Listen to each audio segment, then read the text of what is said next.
Sebenarnya kalau mau cerita masalah kenapa akhirnya aku memutuskan untuk berhijab itu panjang banget, Stat. Panjang banget, bisa nanti waktunya nggak cukup.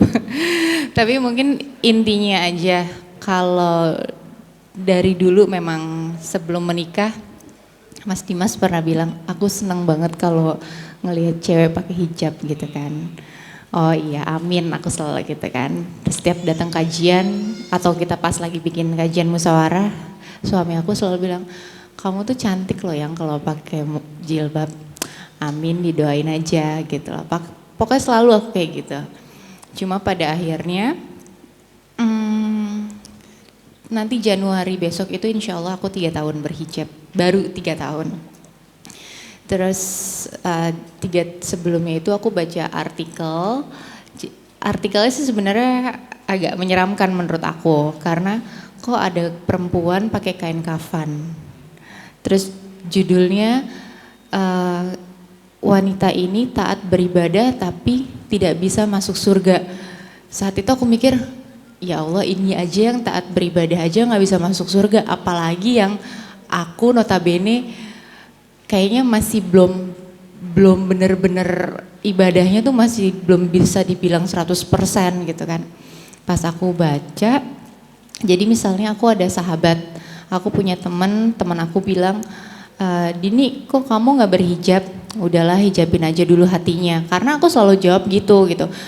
Kok gak berhijab? Ya hatinya aja lah dulu dihijabin, daripada nanti di saat aku berhijab aku masih ada perasaan ini itu gitu. Sampai pada akhirnya di saat kita berdua dengan sahabat aku udah meninggal, terus pengen ngelihat surga. Teman aku cerita surga itu indah bla bla bla segala macam.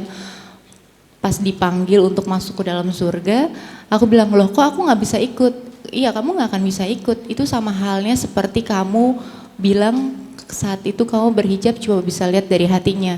Ini juga sama halnya dengan surga. Kamu nggak akan pernah bisa ngelihat surga. Kamu cuma bisa ngerasain di dalam hati kamu, tapi kamu nggak bisa ngelihat secara langsung. Itu benar-benar bergejolak banget sama aku. Ya mungkin sebenarnya kalau Mas Dimas selalu bilang sama aku, hidayah itu selalu ada di lingkungan aku. Cuma ya terkadang kitanya sendiri memang nggak sadar kalau memang hidayah itu udah ada gitu kan. Memang hidayah itu kan sebenarnya kita yang cari. Itu lumayan bergejolak sampai akhirnya aku tahu,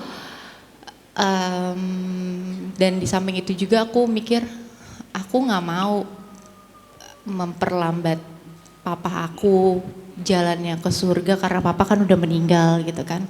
Pikiran aku, ya Allah, aku anak durhaka banget kalau misalnya aku menghambat orang tua aku masuk surga karena dosa-dosa anaknya. Dan aku juga nggak mau suami aku nanti juga susah jalannya untuk ke surga karena istrinya tuh masih begini gitu kan. Istrinya kok jahiliyah banget ibaratnya seperti itu. Ya udah, saat itu akhirnya aku putuskan untuk berhijab. Dan semakin aku belajar, aku jadi istighfar, astagfirullahaladzim. Dulu kalau misal ditanya kenapa nggak pakai hijab, aku bilang hatinya dulu. Berarti aku ditutup dong hatinya sama Allah. Itu na'udzubillah min zalik banget. Jadi aku berpikir ternyata jawaban itu bukan jawaban yang benar saat itu aku jawab gitu kan. Karena kalau di saat kita udah ditutup hatinya sama Allah, itu yang benar-benar jauh banget dari Allah gitu kan. Ya sebenarnya intinya itu karena sebuah artikel dan gak mau menyusahkan orang tua dan suami khususnya gitu. Luar biasa, ternyata banyak alasan untuk berhijab. Dan karena cintanya kepada suami, cintanya kepada ayah, maka otomatis menggerakkan diri untuk taat.